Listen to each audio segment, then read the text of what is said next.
বিশ্বের অন্যান্য রাষ্ট্রনেতাদের তুলনায় একেবারে ভিন্নভাবে চলাফেরা করেন ইরানের সর্বোচ্চ নেতা মোস্তফা আলী খামেনি। বলা হয়ে থাকে, মধ্যপ্রাচ্যের সবচেয়ে শক্তিশালী এবং সবচেয়ে জটিল নিরাপত্তা ব্যবস্থাগুলো তার সাথে থাকে।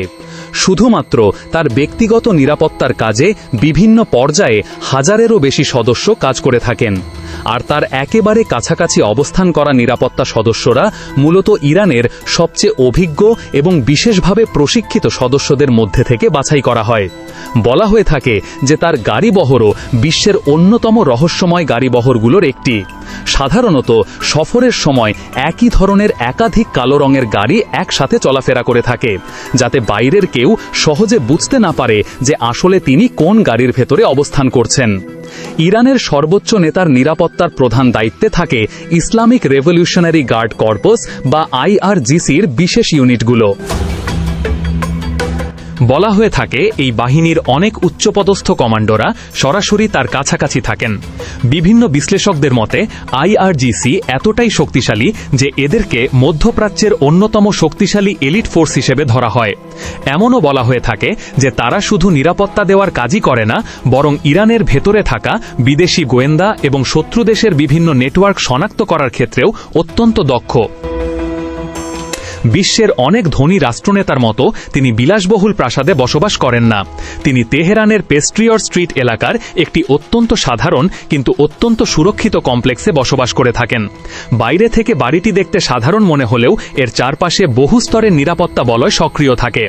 আধুনিক নজরদারি ক্যামেরা, বিশেষ সেন্সর, নিরাপত্তা চেকপয়েন্ট এবং বিভিন্ন বিশেষ ইউনিট 24 ঘণ্টায় এই এলাকার নিরাপত্তার দায়িত্ব পালন করে থাকে।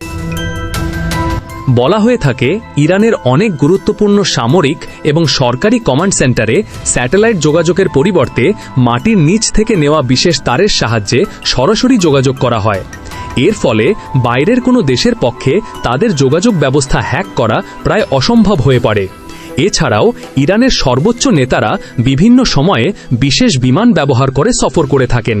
সাধারণত ইরানি এয়ারের বিশেষভাবে তৈরি করা বোয়িং 747 বিমানের পাশাপাশি মেরাজ গেয়ারের বিশেষ কিছু বিমান ব্যবহার করেন বলে বিভিন্ন প্রতিবেদনে উল্লেখ করা হয়েছে। এই বিমানগুলোকে সাধারণত ডুমসডে প্লেন বলা হয়, কারণ এই বিমানের ভেতরে বিশেষ কমান্ড সেন্টার রয়েছে। জরুরি প্রয়োজনে সেই কমান্ড সেন্টার থেকে দেশে থাকা যে কোনো মিলিটারি কমান্ড সেন্টারে সরাসরি যোগাযোগ করতে পারেন। বলা হয়ে থাকে, এই বিমান যখন আকাশে থাকে তখন এই বিমানের নিরাপত্তায় MiG-29 যুদ্ধ বিমানের এক বিশাল বহর দেখা যায়। তবে সাম্প্রতিক সময় বিমানগুলোর সাথে চীনের জেট যুদ্ধ বিমানকেও দেখা গিয়েছে। অবাক করার মতো বিষয় হল, মোস্তফা আলী খামেনি যখনই তার বাসভবন থেকে বের হন তখনই তার নিরাপত্তা ব্যবস্থাকে আরও কয়েক ধাপ শক্তিশালী করা হয়। বিভিন্ন প্রতিবেদনে বলা হয়ে থাকে, তার গাড়িবহরের ওপরে আকাশপথে বিশেষ ধরনের রাডার বিমান থাকে। এই ধরনের বিমানের প্রধান কাজ হল কয়েকশো কিলোমিটার দূর থেকে পুরো আকাশ স্ক্যান করা এবং যে কোনো অচেনা যুদ্ধবিমান, ড্রোন, ক্রুজ মিসাইল কিংবা অন্য কোনো উড়ন্ত বস্তুর গতিবিধি পর্যবেক্ষণ করা। যদি কোনো ধরনের অস্বাভাবিক পরিস্থিতি দেখা যায় তাহলে সেই তথ্য দ্রুত বিভিন্ন কমান্ড সেন্টার এবং বিভিন্ন সামরিক ইউনিটের কাছে পাঠিয়ে দেওয়া হয়। এর ফলে তিনি অত্যন্ত নিরাপদভাবে চলাফেরা করতে পারেন। বিভিন্ন প্রতিবেদনে বলা হয়েছে, তার পিতা আয়াতুল্লাহ আলী খামেনির মৃত্যুর পর থেকেই এই ধরনের নিরাপত্তা ব্যবস্থাকে আরও শক্তিশালী করা হয়েছে। সবচেয়ে মজার বিষয় হল, মোস্তফা আলী খামেনি যেখানেই সফরে যান না কেন তার আগেই সেই এলাকার নিরাপত্তা কয়েক ধাপে পরীক্ষা করা হয়। স্থলপথ, আকাশপথ এবং যোগাযোগ ব্যবস্থার ওপর বিশেষ নজরদারি চালানো হয়।